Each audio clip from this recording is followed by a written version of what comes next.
Hi mga B, so for today's video, isa-isa ko nang sasagutin yung mga tanong nyo kung anong klaseng laundry ba talaga ang trabaho ko dito sa Japan. At ipapakita ko din sa inyo yung mga process at kung ano ba talaga yung trabaho namin dito sa company. Ang dami kasi talaga nagtatanong sa akin kung bakit laundry factory pa daw ang in-applyan ko. Meron naman daw dyan ibang mas okay na company, mas pinili ko pa daw maglaba. Kaya naman sa dinami-daming tanong sa akin, hindi ko naman sagot-sagot kasi hindi naman silang nasa posisyon ko, charot. Hindi naman kasi talaga ako maarte sa trabaho, ang mahalaga lang sa akin makapunta dito sa Japan para magtrabaho. Kaya kahit anong trabaho at kahit mabigat man, papatusin ko basta makapunta dito sa Japan, charot. At sobrang grateful nga ako kasi binigyan ako ng opportunity na makapunta dito sa Japan at magtrabaho. At ngayon nga, kinukwento ko na sa inyo yung mga life experiences ko and life journey dito sa Japan. At ito na nga, sasagutin ko na lahat ng mga tanong nyo sa akin about sa company ko. So yung unang tanong nga is, ano nga ba daw yung trabaho at gawa namin dito sa company? Okay, yung mga gawa po namin ay galing sa iba't ibang klase ng hotel. Lahat po ng nakikita nyo sa loob ng hotel gaya ng bedsheet, pillow, robo, yukata at towel ay kami yung gumagawa. At mismong tao ng mga company ang naglalaban ng mga yun galing sa hotel.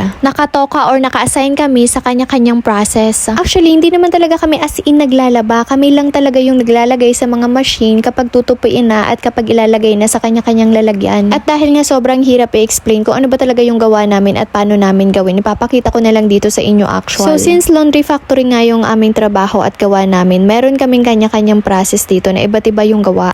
At yung apat nga na process na meron kami dito sa company is yung Tauru, sheets, sango at tube. And for today's video nga pala, itong Tauru process lang muna ang pinakaunang idedemo ko sa inyo. At dito nga ginagawa yung iba't ibang klase ng towel na galing sa iba't ibang klase ng hotel. At dito sa Tauru process, meron din apat na process na gagawin. At yung apat na process is yung una nagashi, pangalawa kesuko, pangatlo robo at pang-apat ay shinkan. At ipapakita ko nga pala sa inyo itong folding machine. Ito yung pinakaunang process dito sa Tauru at dito ninanagashi or sinasalpak yung iba't ibang klase ng towel. At pagkatapos ng inagashi or isalpak mo dito sa machine, automatic matutupi na yung mga towel at kesuko na yung sunod. At ito nga palang itsura ng kesukohan dito sa Tauru process. At ito nga pala binabundle yung mga towel na tapos ng inagashi. Bale, 10 na piraso ang isang bundle nitong towel at kailangan pantay-pantay bago ikesuko.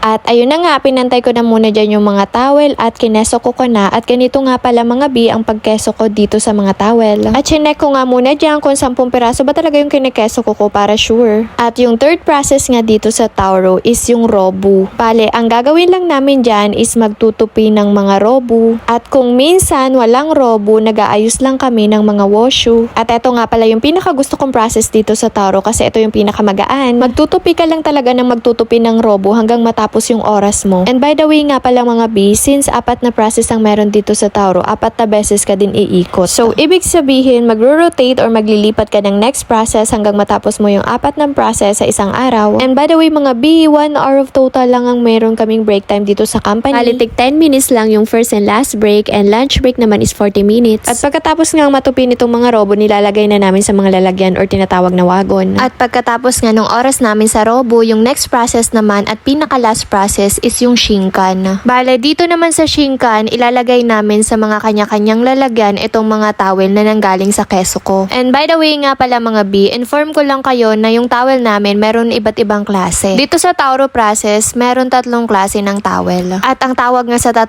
klase ng Tauru, bas Tauru, bas mato at face Tauru. At bukod doon, meron pang ibang klase na mangilan-ngilan na towel dito. At dito na nga natatapos yung Tauru process at abangan nyo pala yung next video ko para sa next process. Hanggang dito na lang. Bye!